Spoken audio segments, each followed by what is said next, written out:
पत्रकार बंधुओं का हम स्वागत करते हैं। आज हम जिस विषय पे चर्चा करने वाले हैं, क्योंकि हम आगरा में हैं, प्रमुखतः सनातनियों के विषय में हम चर्चा करने वाले हैं।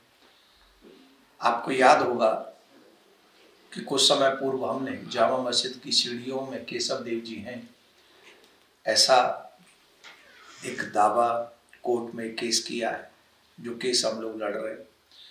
उसके पीछे रीजन यही है कि हम अपने सनातन परंपराओं का सम्मान चाहते हैं, अपमान नहीं चाहते। संविधान हमें इस बात का अधिकार देता है कि हम अपने धर्म को, अपनी पूजा को, अपने आत्मीय सम्मान को सुरक्षित रखें। इतिहास में ऐसा बताया गया है, माजरे आलमगिरी एक बुक है, उसमें लिखा है औरंगजेब के समय में उनके ही लोगों ने लिखा है कि जब कृष्ण भूमि का मंदिर तोड़ा गया मथुरा में, तो वहां से जो केशव देव जी की छवि लाई गई थी, वो माजरे आलमगिरी में लिखा है, वो जामा मस्जिद की सीढ़ियों में गाड़ी गई जो आगरा में है। हम आशा ये करते हैं कि उस पर अधिक विलंब न हो, शीघ्र सुनवाई हो, जिससे हम अपने भगवान के सम्मान को वापस ला सकें। दूसरा, भविष्य में कोई हमारे देवी देवताओं का, हमारे देवालयों का, हमारे ग्रंथों का अपमान न कर सके, इसके लिए सनातन बोर्ड का गठन होना चाहिए। सनातन बोर्ड का गठन होगा तो हम अपनी जगहों की सुरक्षा अपने आप करेंगे। हमें किसी सरकारी और सरकारी ऑफिसर की आवश्यकता नहीं है कि वो हमारी पूजा क्रम को देखे, भोग को देखे। अब वो जिस सरकारी ऑफिसरों ने देखा, तो हम देख चुके हैं कि हम लोगों को अपने भगवान के भोजन में, भोग में भी पशुओं की चर्बी प्राप्त हुई और हमारा धर्म भ्रष्ट करने का प्रयास किया गया, जो कि हो गया। किया नहीं गया, वो अपने उस कार्य में सफल भी रहे। अब इतना सब सहने के बाद भी अगर कोई हमसे ये आशा करता है कि हम लोग, पहले होना तो तभी चाहिए जब भारत आजाद हुआ, तभी सनातन बोर्ड बनता, पर नहीं बना। और अभी भी हम उसकी मांग कर रहे हैं, और ये भी दुखद है कि हमको मांगना पड़ रहा है। 16 नवंबर को बहुत विशाल धर्म संसद दिल्ली में हुआ, आप सबको पता है, पत्रकारों को।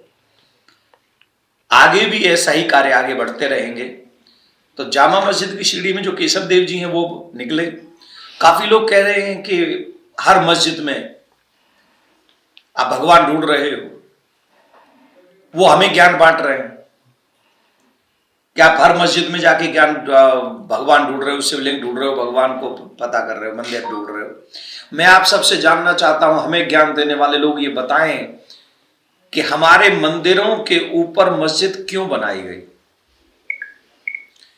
क्या ऐसा संभव नहीं था? उस समय तो जगह भी बहुत थी, उस समय तो उतनी आबादी भी नहीं थी, कहीं भी मस्जिद बना लेते। ये भाईचारा के मंदिर, जहां जहां हमारे प्रमुख स्थान है, वहां घुसा के नहीं, ऊपर ही मस्जिद बनाई गई, सटा के नहीं, ऊपर डांट के, मंदिर तोड़ के बनाई गई। तो उन लोगों को वो ज्ञान क्यों नहीं देते जिन्होंने हमारे मंदिर तोड़े? क्या आप ये कहते हो कि हम बर्दाश्त कर लें सब? क्या हम ये उपदेश दे रहे हो कि हम ये सब सह लें और हम चुप बैठ जाएं? वो हमारे भगवान का अपमान करे और हम चुप बैठ जाएं? ये ज्ञान दे रहे हो आप हमें? संभल में सिर्फ एक कोर्ट के आदेश पर एक टीम जांच करने गई, तो हर गली से, हर घर से पत्थर बरसे। क्यों? क्या यह इस देश को बांग्लादेश बनाने की प्लानिंग है? बांग्लादेश में क्या हो रहा है? हमारे हिंदुओं पर अत्याचार हो रहा है, हमारी बहन बेटियों के साथ में बुरा व्यवहार हो रहा है। कई लोग आकर घरों से जवान बेटियों को उठा के ले जा रहे हैं, और आप हमें ज्ञान दे रहे हो कि हम चुप रहे? हम सभी सनातनियों से एक प्रार्थना करेंगे, अभी नहीं तो कभी नहीं। This is the right time. हमें अपने अधिकार की लड़ाई लड़नी पड़ेगी। हमारे साथ इतना अधर्म इसलिए हुआ क्योंकि हमने कभी अपने लिए मांग की ही नहीं। दूसरे लोग बात बात पे मांगते हैं, कहीं एक छोटी सी प्रॉब्लम हो जाए उसे भी बहुत बड़ा चढ़ा के मांगते हैं। लेकिन हमारे साथ हमारे भगवान को ही सीढ़ियों में गाड़ दिया और हम चुप बैठे। हमारे भगवान के भोग में पशुओं की चर्बी पहुंचा दी गई, हम चुप बैठे। नहीं, हमें सनातन बोर्ड चाहिए।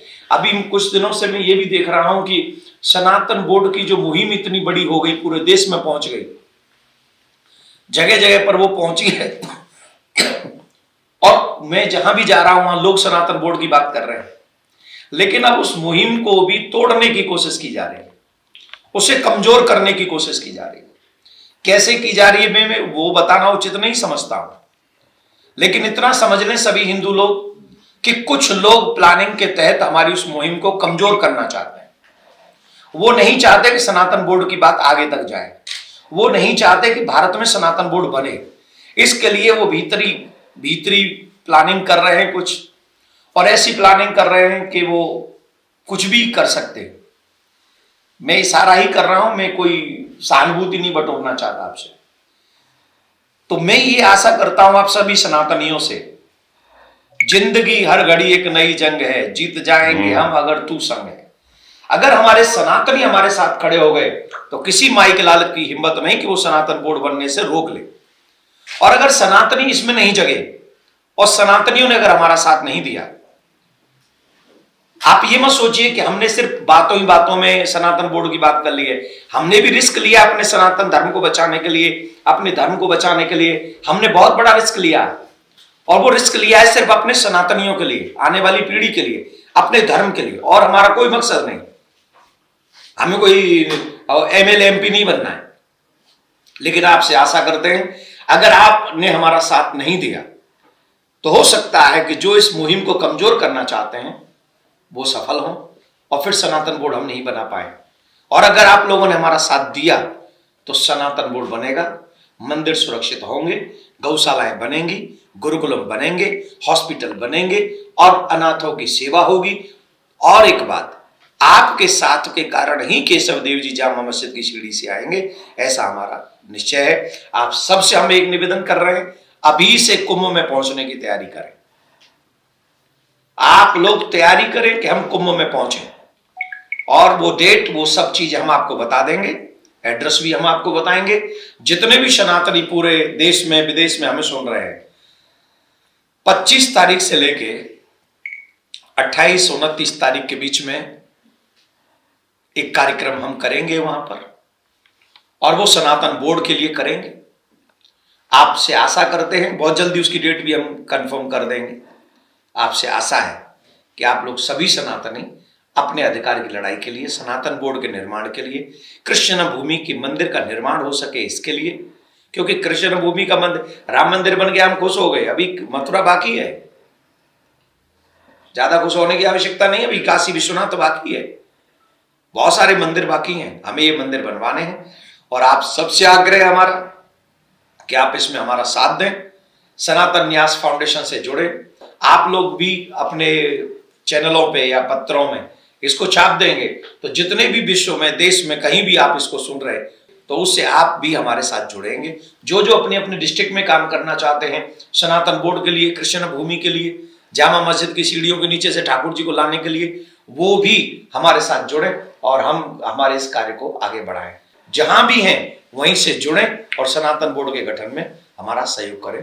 धन्यवाद। हमको जो आशा लगती है वो उतनी अभी व्यवस्थाएं नहीं हो रही हैं। हम तो ये कह रहे हैं कि अगर बांग्लादेश में हमारे हिंदू सुरक्षित नहीं है तो सारे हिंदुओं को भारत में लाया जाए और भारत में जो बांग्लादेशी रह रहे हैं उनको भारत से बाहर किया जाए। सीधी सी बात है, टिट फॉर टैट। जैसा हमारे साथ व्यवहार हो रहा है, हम उतने क्रूर तो नहीं है, लेकिन उनको वापस भेज दिया जाए बांग्लादेश, उन्हें अपने देश में न रहने दिया जाए। और जिस तरीके से हम अपने हिंदुओं को बचा सकते हैं वो प्रयास सरकार को भी करनी चाहिए। और मैं तो जनता से भी कहूंगा, अगर आपके यहाँ कोई बांग्लादेशी काम कर रहा है तुरंत उसे आज ही निकाल दें, आज ही निकाल दीजिए और कहिए वापस जाइए। और भविष्य में भी प्लानिंग कर लें कि हम किसी भी बांग्लादेशी को अपने यहाँ जॉब नहीं देंगे, काम नहीं कराएंगे, चाहे वो ड्राइवर हो चाहे वो कोई भी काम करता हो। दूसरा ये है, जो हम लोग लगातार हर मस्जिद के नीचे सब्सिडी देने की कोशिश करते हैं और सुप्रीम कोर्ट का ये आदेश है कि जो जिस कंडीशन में है उसे हम नहीं बदल सकते, तो सफलताओं की क्या उम्मीद है और इसको कैसे देखते हैं? हम तो एक बात जानना चाहते हैं, जब दो भाइयों में झगड़ा होता है तो किसके पास जाते हैं न्याय करवाने? कोर्ट के पास जाते हैं। अगर यही झगड़ा बांग्लादेश में हो रहा होता तो वहां 200-250 मंदिरों पे आक्रमण हो गया है, कितने मंदिर जला दिए गए। वहां जाके अपना ज्ञान दें कहीं, कोई आप दे दीजिए, वो दे दें। हम हिंदू कितने संविधान की रिस्पेक्ट करने वाले हैं कि अगर हमें लग रहा है कि यहां झगड़ा है, हमारी चीजें हैं, हम कोर्ट में जा रहे हैं। आशा तो आपसे कर रहे हैं, हम थोड़ी ना मस्जिद तोड़ने जा रहे हैं। हम तो ये आशा कर रहे हैं कि जिसको न्याय कहीं नहीं मिलता उसे न्याय कोर्ट से मिलता है। आप कोर्ट हमारा न्याय करें, और नहीं तो सनातन बोर्ड जब बनेगा तो कोर्ट की भी आवश्यकता नहीं होगी, हमारा खुद का कोर्ट होगा, हम अपने आप अपने मंदिर ले लेंगे। आप सब पत्रकार बंधु हमारा सहयोग इसमें करिए कि हमारा सनातन बोर्ड बन जाए, फिर हम कोर्ट को भी ज्यादा कष्ट नहीं देंगे। जितने भी मंदिर हैं जहां जहां हैं, अपने आप सनातन बोर्ड उन मंदिरों को निकलवा लेगा। ठीक है सर। जिस तरीके से आप इन मुद्दों को उठा रहे हैं, सुनने में आया आपके पास धमकियां वगैरह भी आ रही हैं। अब तो धमकी अब से थोड़ी आ रही है, धमकी तो बहुत दिनों से आ रही है, और वो धमकियों से हम नहीं डरने वाले। क्या करेंगे वो सिर्फ हमारे शरीर को क्षति पहुंचा सकते हैं, हमारे आत्मा हमारे विचारों को क्षति नहीं पहुंचा सकते। हमारे विचारों को क्षति पहुंचाने की सामर्थ्य उनमें नहीं है, और उनमें भी नहीं है, समझ रहे आप। तो वो हमारे विचारों को क्षति नहीं पहुंचा सकते, हमारी आत्मा को नहीं पहुंचा सकते। हमारी आत्मा तो गीता कहती है नैनम छिदन्ति शस्त्राणि नैनम दहति पावक। हमारी आत्मा अजर है, अमर है। मेरे विचार अजर है, अमर है। मेरे विचार सनातन की रक्षा के लिए धर्मो रक्षति रक्षिता है, वो मेरे शरीर को क्षति पहुंचा सकते हैं। कई बार आ चुकी है मेरे पास में धमकी। युवा पीढ़ी से क्या कहना चाहते हैं? बस अपने लिए जियो, अपने सक्सेस के लिए जियो, अपने माता पिता की सेवा करो, देश धर्म से नाता मत तोड़ो, देश धर्म के प्रति सच्ची ईमानदारी के साथ आगे बढ़ो। कहते हैं धर्मो रक्षति रक्षिता, शास्त्र कहते हैं तुम अगर धर्म की रक्षा करोगे, save your religion, then religion will save you. आपका धर्म आपकी सुरक्षा करेगा अगर आप अपने धर्म के साथ खड़े हैं तो।